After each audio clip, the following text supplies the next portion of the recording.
Welcome back everyone. We are starting with the next chapter today, that is conservation of plants and animals. Now conservation of plants and animals is important because plants and animals do provide human beings with a lot of resources. Plants are used in construction purposes, for timber, for medicinal use, for making buildings and so many other things. And similarly, animal products are also being used in different works in the human development. Now that is why conservation of plants and animals is very important. Because of urbanization, because of industrialization, the plants are being extensively cut on a very large scale. Now if we have to start with the term deforestation, it means the indiscriminate cutting down of trees in forest for n number of reasons, for the use for whatever uses plants have for humans. Now when we have deforestation, there are many consequences. What are consequences? That means the impacts. There are many impacts of deforestation. Domestic means on a local population. Global means on the large criteria based completely on whole earth. Now first we will start with the domestic consequences of deforestation. There are 6. We are starting with the first one, which is disrupted river flows. If the plants are cut indiscriminately, then what will happen? The plants, basically the roots of the plants, bind the soil and does not allow the water to pass and helps in soil erosion. But if the plants will not be present, what will happen? The flow of river will be disrupted. There would be no barricades for the river water to be stopped, and the river will flow disruptively, and all the fresh water will go into the oceans. Second, flooding. As we just discussed that the plant act as a blockages for the river movement of water in river. So if the plants will not be there, what will happen? The rivers will floods. Drought. Now drought is also possible. Why? Because if plants will be cut, deforestation, plants are cut on large scale. If the plants will be cut, there would be no photosynthesis, the CO2 will not be absorbed. If the CO2 will not be observed, there would be global warming. If the global warming will be there, what will happen? The overall temperature of the earth will increase. And if overall temperature of the earth will increase, the moisture from the soil will be absorbed and the soil will become dry in the major portions of the earth, which will lead to drought. Next is wildlife extinction. Now this is very common because there are so many wild animals. There are hundreds and thousands of animals which lives in forests. There are birds, there are reptiles, there are insects. There are so many different organisms which are present in forest. If the forest will be cut, all these animals will lose their homes, and by losing their homes, there would be a lot of extinction of different wildlife. For example, you must have heard about the Australian fires, forest fires in the month of November, December, and so many animals have lost their life. The next is displacement of forest dwellers. Not only animals are living in forest, but if the forest will be cut, lot of human tribes, lot of human populations which are living in forest will also lose their homes, will also lose their lands, and they would be displaced from one place to another, leading to their disruption. Scarcity of food products, forest products. We get medicines, we get gums, we get latex, we get rubber, we get paper, we get sandalwood, we get n number of things. There are so many things that we get from plants, and if the plants will be cut, all these products that we are getting from forest will also be reduced. So once again, disrupted river flow, flooding, drought, wildlife extinction, displacement of forest dwellers, and scarcity of forest products. What will be now we'll discuss what will be the global consequences of deforestation globally on the earth whole, how it will impact. Cutting of trees, of course, is going to change the climate. Once again, the CO2 will be there, the more amount of CO2 will be there because of less plants. CO2 is not taken up by the plants. So what will happen? The overall temperature will increase. There would be global warming, and the global warming basically will increase the overall temperature of the earth. And we have discussed this chapter in chapter air pollution, that what happens, basically the greenhouse effect will become higher, the overall temperature will become higher, and there would be many negative impacts on the life of the people.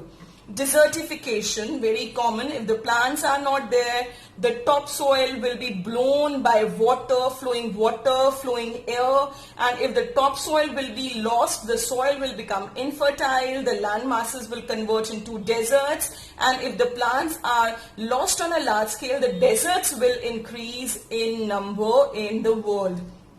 The last is ozone depletion.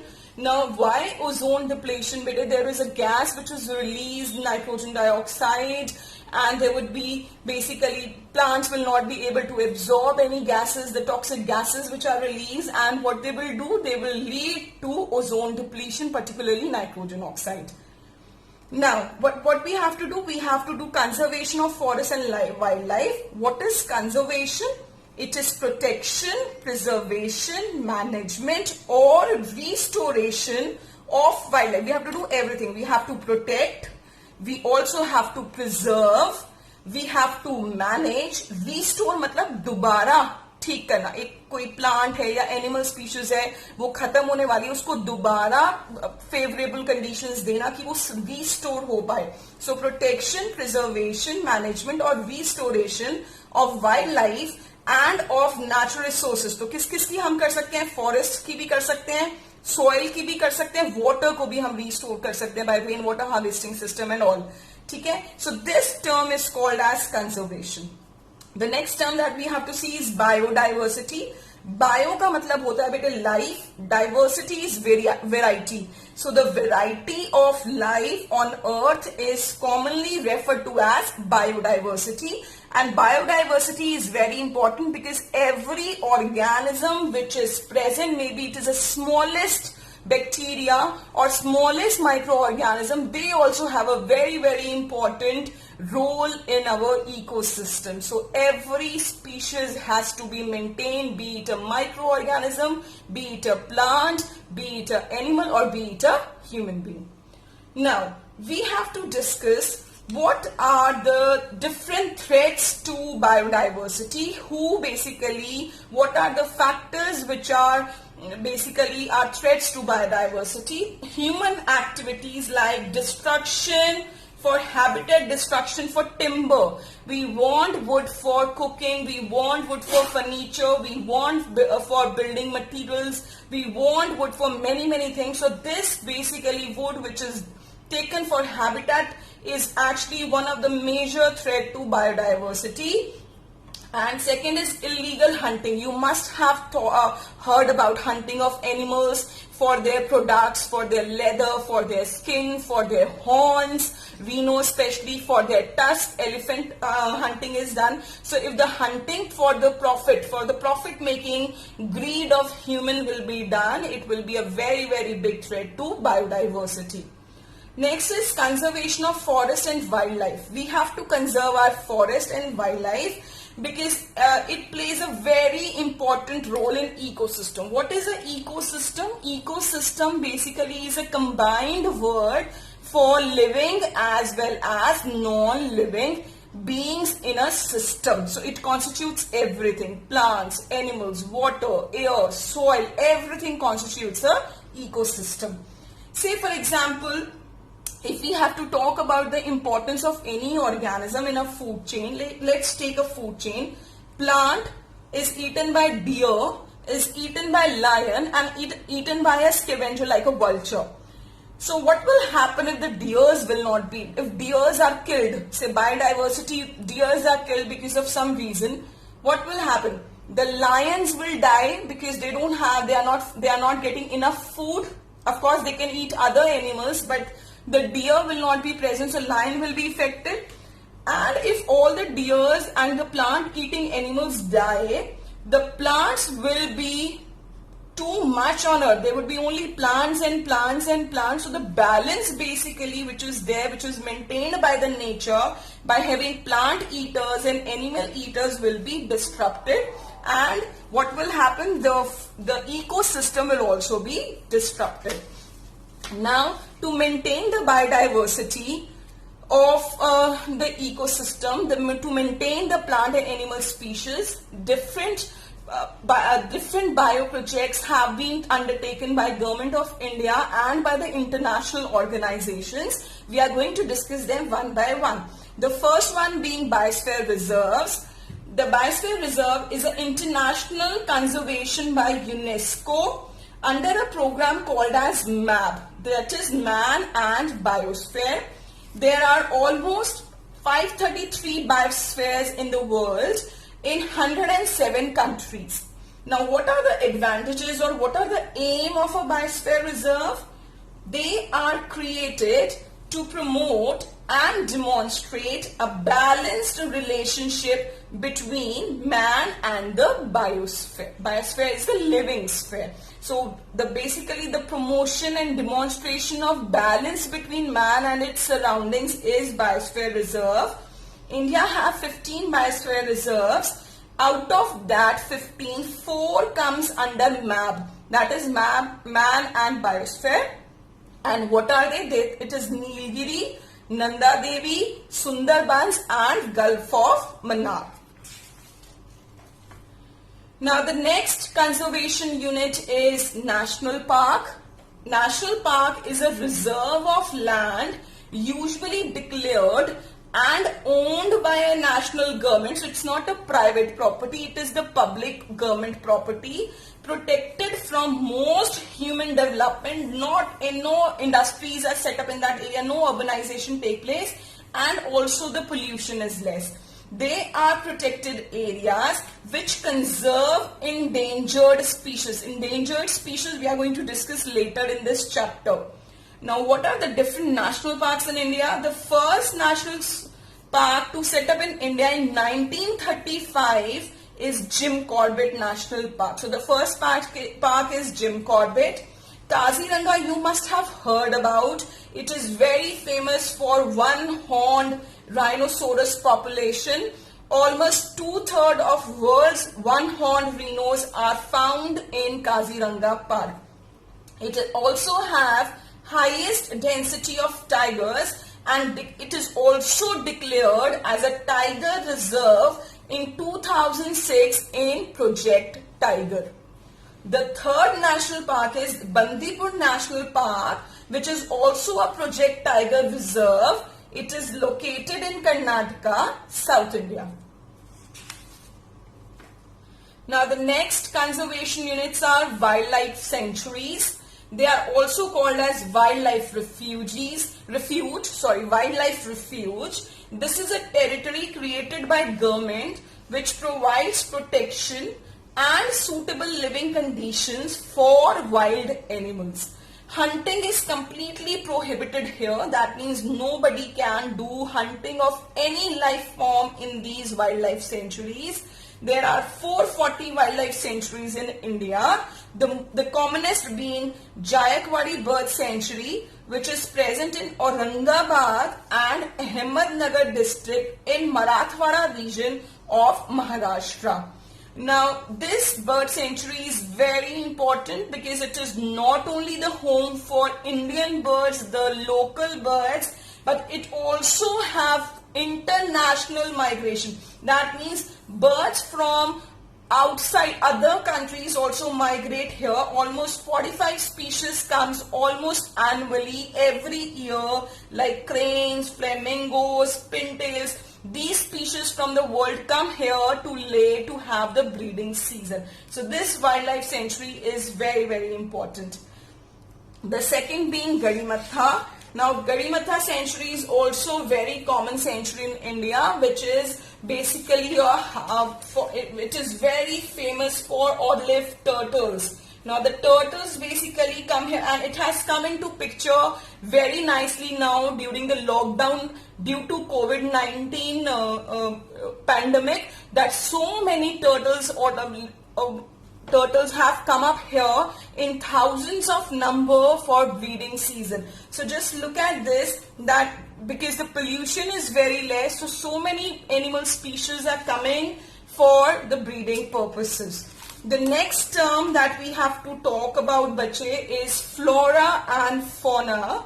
Flora refers to all the plant life, whatever plants we see, right from the smallest algae to grasses, to herbs, to shrubs, to big trees. All the plants in an area or any time period, especially naturally occurring plant life, is called as flora. And what is fauna? It is all the animal life. Bacteria, fungi, mosquitoes, mammals, reptiles, fishes, birds, everything will come under fauna. So it is all the animal life of any particular region or time. India has many species of birds, reptiles, amphibians and insects.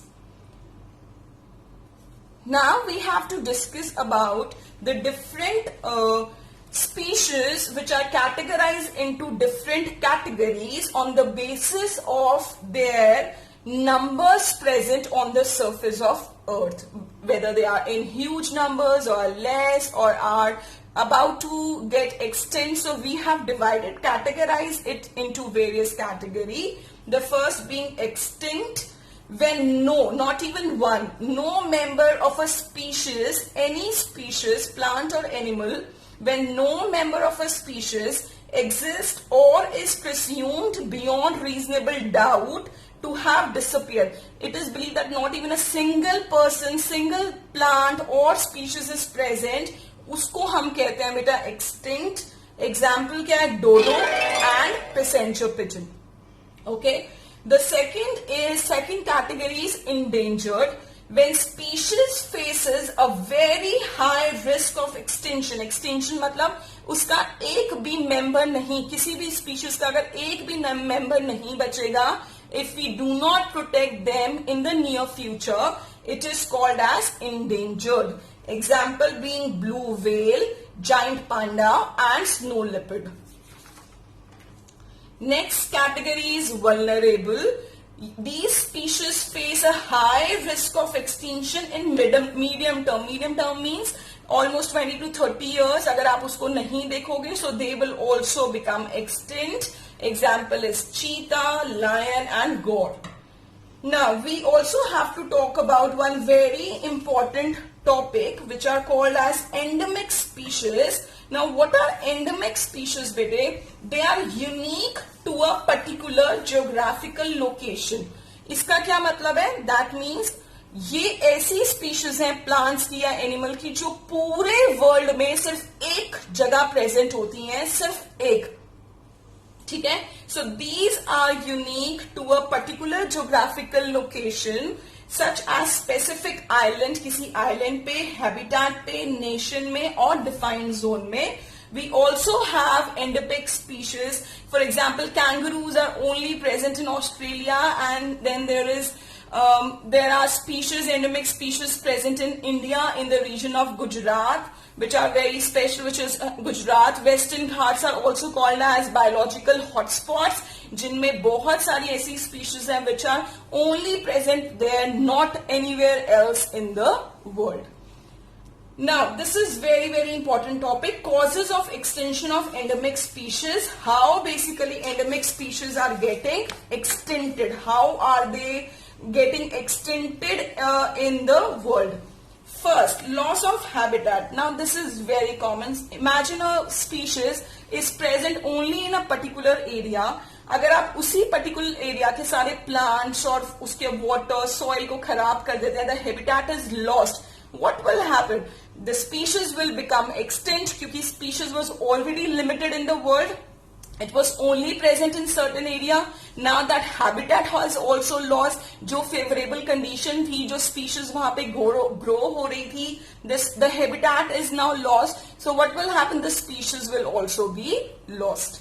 The second is over exploitation. The common example being pigeon, the common example being the passenger pigeon in America, what you do, you overexploit, you overhunt a species. Now, passenger pigeon was very, very common in America, but because of overexploitation during hunting, this species have now become. And now the third cause of extinction of endemic species is introduced species. Now, what is introduced species, bete?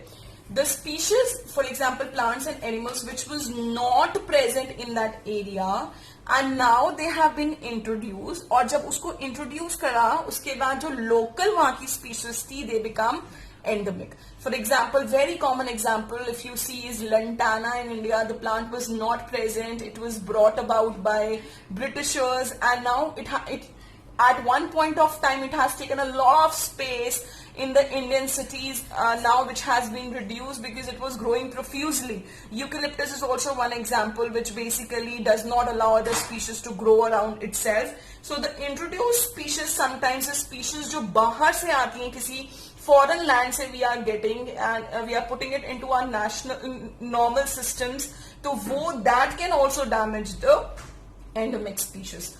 Fourth, of course, is ecosystem disruption. If you are disrupting the ecosystem, you are the balance of the different biological and abiotic and abiotic and biotic factor. If it is in a way, this is basically harmed, the balance is lost, what will happen? The endemic species will be lost. Now, there are certain terms that we have to talk about at last. Red Data Book. What is the Red Data Book? It is basically given by IUCN, which is International Union for Conservation of Nature and Nature Resources. This basically book maintains a list of animals and plants whose continued existence is threatened. We have talked about vulnerable, extinct and endangered species. So this book, basically Red Data Book, is basically made for different plants and animals on the basis of their groups, and it tells us basically which species are endangered or vulnerable or also have become extinct. Now the next term is migration. What is migration? It is the periodic movement of a species of animals or birds from the place where it has been living, जहाँ पे वो रहते हैं, to a new area, and also its return journey. That means they're coming from the original space to a new place, and they are also going back. So this two-way journey of bird or animal from its original to the new place and back is called as migration. Now basically birds migrate because of favorable conditions for food and for breeding. These are the three things. And how do birds navigate? Because they fly so high and they are covering thousands of kilometers. So how are they traveling? How are they navigating? How do they get directions? Now birds have very sharp eyesight. That is why they can see very well even through so many kilometers high up in the air, and they have better visual memory of ground clues. In long distance flights, they appear to navigate with the help of sun and stars by reading the Earth's magnetic field by an inbuilt magnetic compass, which is a tiny mass of tissue present between the eye and brain of the birds. यानी कि उनके eye और brain के बीच में there is a small tissue present which is magnetic in nature, and this tissue basically helps in reading the magnetic alignment of south and north which is present of the Earth's surface and helps them to fly. Two more terms are given in book. One is reforestation. I hope reforestation is clear to you. It is similarly to afforestation. Afforestation means growing of plants on a larger scale. Again, it is just opposite of deforestation. Deforestation is cutting. Reforestation is growing the same species of plant in the same area to basically protect the environment. Because अगर आप same species को grow करते हो तो वहाँ का जो soil था, water, it is suited, वो उस species के लिए suited है, so they would be able to grow faster. And last topic is recycling of paper. It is very clear. Paper, because it is coming from plants and for getting paper we have to destroy and cut a lot of plants every year. Tons of plants are cut. So we have to recycle paper so that the indiscriminate cutting of trees can be prevented for getting paper. Thank you so much. I think the chapter is clear to you. Please do like, subscribe if you like the chapters, and also put your comments and suggestions.